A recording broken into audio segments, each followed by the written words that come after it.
So I grew up in this middle-class neighborhood in Ohio, nothing fancy. And my mom was one of those parents who lived through their kids, you know? She was a failed actress who ended up as a receptionist at a dental office, always bitter about how her life turned out. Dad left when I was 12. Couldn't take her constant negativity anymore. Can't say I blame him. Music was my escape. Started playing piano when I was 6. Picked up guitar at 10. The neighbors used to say I had the gift, whatever that means. Mrs. Henderson next door would bring cookies just to hear me practice through the walls. By 14, I was writing my own songs, performing at local coffee shops. The muddy grind. Downtown became my second home. Their open mic nights were legendary. But Mom? She hated every second of it. "Stop making that racket," she'd scream while I practiced. When I got accepted into the Cleveland Music Academy on partial scholarship, she lost it. Said we couldn't afford the rest, but I knew she had money saved. Up. She'd rather spend it on her wine collection and QVC jewelry than my future. The breaking point came during my junior recital. I was performing an original composition, and halfway through, I saw her in the audience. She was shaking her head, that familiar look of disgust on her face. After the performance, my instructor praised my progress, said I had real potential. Mom waited until we got to the car before she exploded. "You're embarrassing yourself," she said, gripping the steering wheel so tight her knuckles went white. "Everyone's just being nice. You have no talent. Zero, zilch. You're wasting everyone's time and my money." I tried defending myself, but she kept going. "I've heard real talent. You're not it. You're just average, mediocre, a wannabe who'll never make it." That night, she called the school and withdrew me. Just like that. No discussion, no warning. When I protested, she said she was doing me a favor, saving me from a life of disappointment. "Get a real job," she said. "Maybe you can answer phones like me." I lasted 2 more weeks in that house, packed everything I could fit in my old Toyota Corolla and drove to Nashville. Yeah, I know, cliché, right? But sometimes clichés exist for a reason. I crashed on couches, worked 3 jobs, Starbucks in the morning, waitressing at Chili's for lunch rush, bartending at this dive bar called the Broken Spoke at night. Every spare moment I was writing, practicing, networking. The music scene in Nashville is brutal, no joke. For every success story, there's 1,000 broken dreams. But I had something those other dreamers didn't. Pure spite. Every rejection, every thanks but no thanks just made me work harder. Mom's voice echoing in my head. Talentless, mediocre, wannabe. Took 3 years of grinding before I caught a break. This producer, Jake Matthews, heard me at an industry showcase. He'd worked with some big names. Won't drop them here. But trust me, you know their songs. He pulled me aside after my set, said I had something special. Funny how one person's trash is another's treasure, right? We started working together and things moved fast. My first single dropped 6 months later, hit the country charts at number 47. Not huge, but enough to get noticed. The second one? Top 20. By the third, I was opening for established artists, playing venues I used to dream about. Mom found out, of course. Small world, especially with social media. She started calling, leaving voicemails. "Honey, I always knew you had it in. You, such garbage." Then came the requests for money. Her car needed repairs. The house needed a new roof. Could I help with her credit card debt? I changed my number. The real success came with my first album. Went gold in 6 weeks. Platinum by the end of the year. Suddenly, I wasn't just opening acts. I was headlining. The Grand Ole Opry invitation came on a Tuesday. I cried for an hour. That same day, Mom showed up at my management company's office in LA. Security called me. "There's a woman here claiming to be your mother." I went down, saw her in the lobby. She looked older, tired. The designer knockoff purse couldn't hide the desperation in her eyes. "Sweetheart," she started, reaching for me. I stepped back. "What do you want?" Her face crumpled. "I made mistakes. I was wrong. I'm so proud of you now." Now? Now that I'm successful? Now that there's money involved? She tried explaining. Depression, jealousy, fear. How she'd pushed me because she was afraid I'd end up like her, bitter and unfulfilled. How she realized too late that she was creating exactly what she feared. "I need help," she finally admitted. "I lost the house, lost my job. I'm staying with friends, but..." The old me might have caved. The girl who grew up desperate for her approval. But that girl died in the car after my junior recital. This version of me? She just felt empty. "You told me I was talentless," I said quietly. "That I should give up. That I was wasting everyone's time." I was wrong. People say things when they're hurting. No. You meant every word. And you know what? It was the best thing you ever did for me. Your hatred made me who I am today. I gave her $100, enough for a bus ticket back to Ohio, and walked away. She called after me, sobbing, but I didn't look back. That was a year ago. Last week, my cousin Rachel reached out. Mom's living in a shelter now, lost everything. Still tells people her daughter is a famous singer, apparently. Shows them my photos from magazines. The irony isn't lost on me. My therapist says I need to work through my anger, maybe consider forgiveness. But here's the thing. I'm not angry. Anymore. I'm grateful. Her cruelty forged my determination. Her doubt became my fuel. Without her telling me I was nothing, I might never have fought so hard to become something. Still, late at night, after shows, when the adrenaline fades and I'm alone in another hotel room, I sometimes wonder what it would have been like to have a mom who believed in me, who celebrated my victories instead of trying to tear them down, who saw potential instead of competition. But that's not the hand I was dealt. And honestly, I'm okay with that now. Success isn't the best revenge, it's the best redemption. Every song I write, every stage I command, every dream I achieve is proof that she was wrong. The shelter she's in? It's in Columbus. Part of me wants to visit, maybe try to make peace. But I know how that story ends. She'd see my success as her vindication, claim she pushed me because she knew I had it in me, all along. Some narratives can't be rewritten. So I keep touring, keep creating, keep climbing. My next album drops in 3 months. There's a song on it called Talentless, 3 minutes and 42 seconds of everything I couldn't say in that car. Mom, if you're reading this somehow, I hope you find peace. I really do. But that peace won't come from me. You burned that bridge with your own hands, and I used the ashes to light my way forward. Funny how life works out sometimes, isn't it? Updated. So this blew up way more than I expected. My inbox is flooded. Some of you calling me heartless, others sharing similar stories. Let me address some things and fill in some gaps. First, to everyone saying I'm cruel for leaving my mom homeless, you weren't there. You didn't live it. This wasn't one bad comment or a moment of frustration.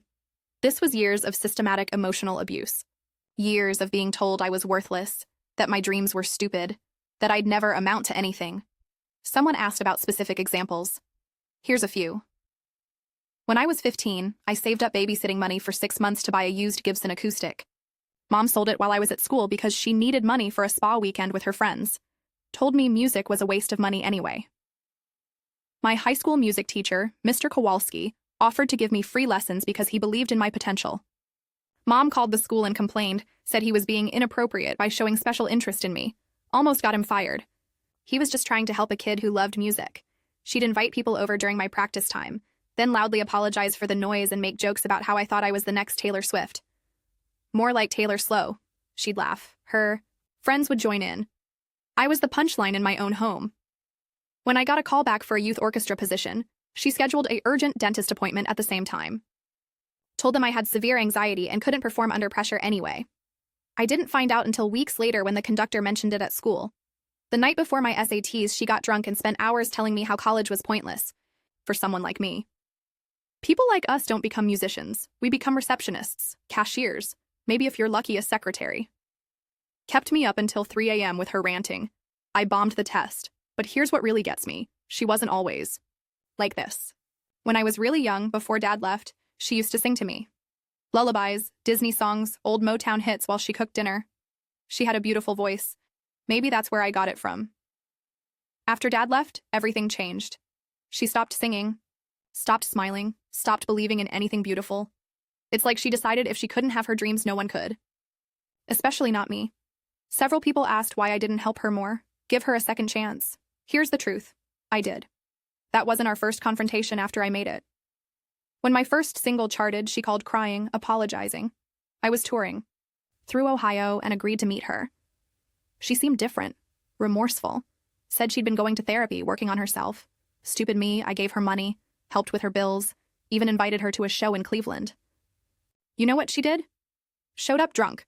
Told everyone backstage she was my manager, that she'd discovered me, trained me, sacrificed everything for my career.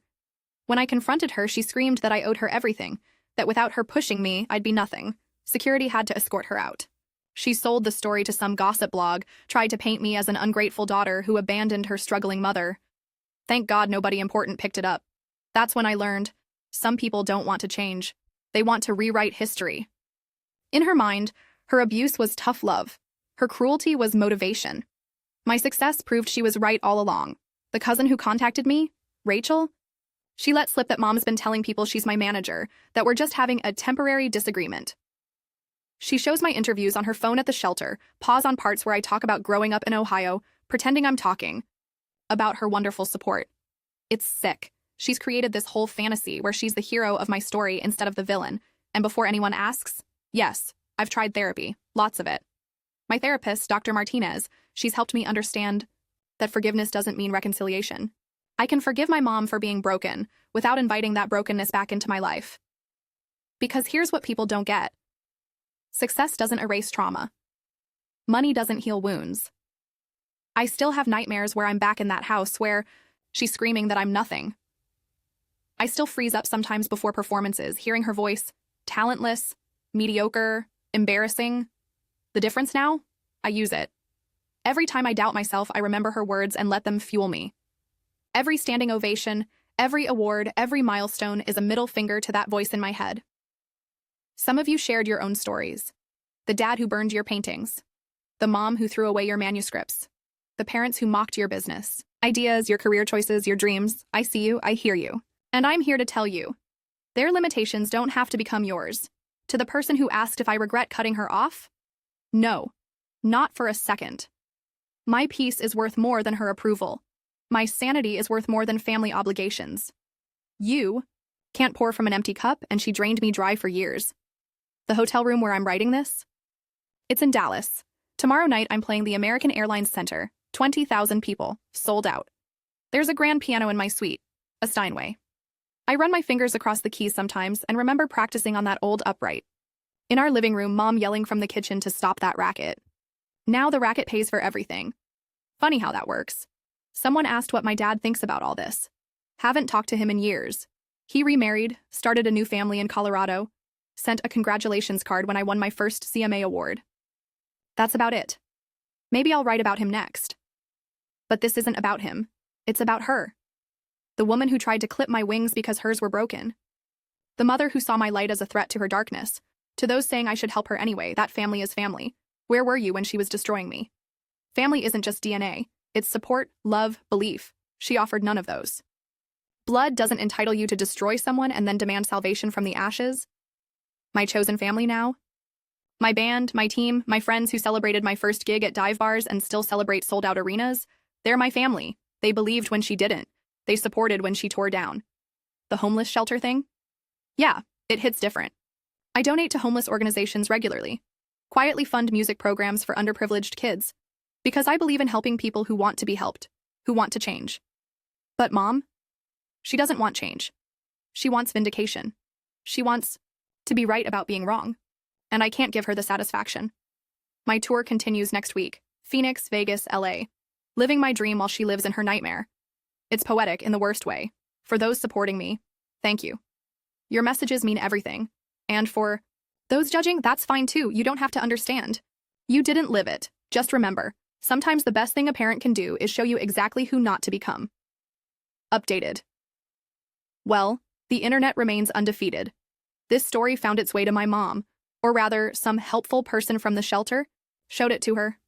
I know because she managed to create a Facebook account and sent me a message. Yeah, I still had her blocked everywhere else, but forgot about Facebook.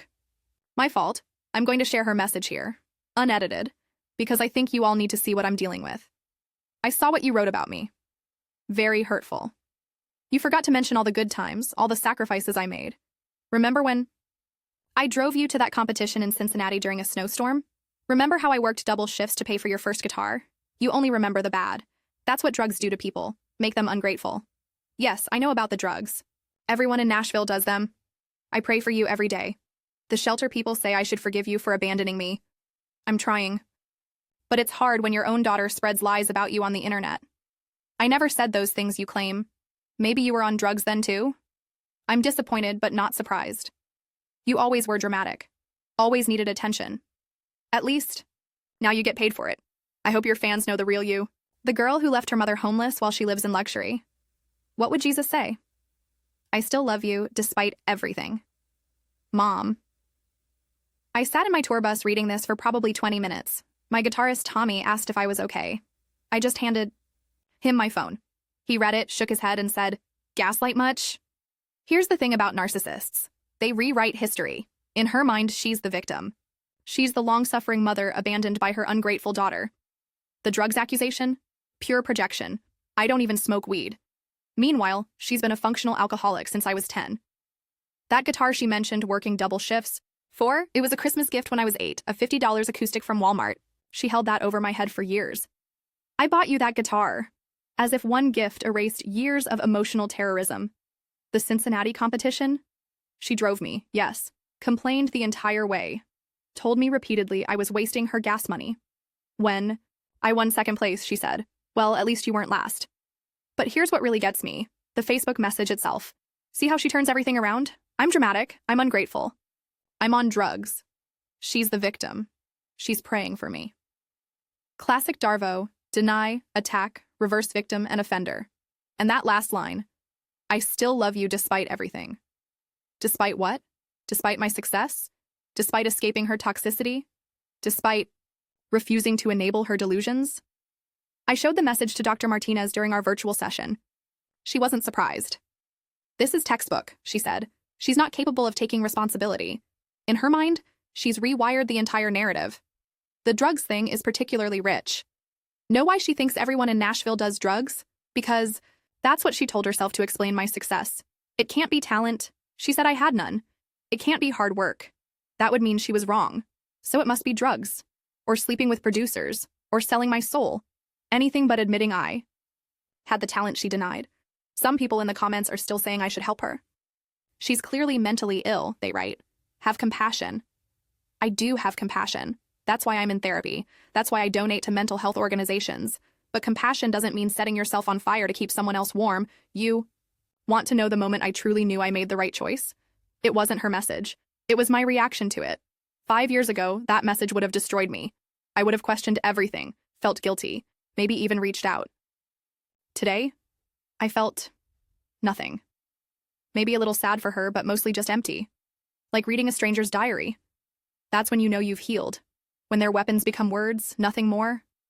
My manager suggested I make a public statement, maybe do an interview about estrangement and difficult parents. I said no. This Reddit post is as public as I'm going. Because here's the truth. She doesn't deserve any more of my energy. Not my anger, not my pity, not my platform. I did block her on Facebook. Considered responding first, but what's the point? You can't reason with someone who lives in their own reality. You can't apologize to someone who refuses to acknowledge harm. You can't heal someone who denies they're wounded. For those asking, if I worry about karma, about her dying alone in that shelter, I used to. But karma isn't punishment. It's consequence. She's living the life she created, the relationships she destroyed, the bridges she burned. I've built new bridges. Stronger ones, with people who see me, support me, believe in me. My band is my family now. We're heading to Seattle tomorrow, then Portland. Sold out shows, living dreams she said I'd never achieve. Tommy asked me once if I ever miss having a mom. I told him I do. But I miss the mom I never had, not the one I actually got. I miss the idea of a mother who would have celebrated my first song, who would have cried happy tears at my shows, who would have believed in me before the world did. But that mom exists only in my imagination. The real one is sending Facebook messages from a homeless shelter, still convinced she's the hero of this story. So I'll keep singing, keep touring, keep succeeding. Not to spite her anymore. That fuel burned out long ago. Now I do it for that little girl in Ohio who just wanted someone to believe in her music. Turns out she had to become that someone herself.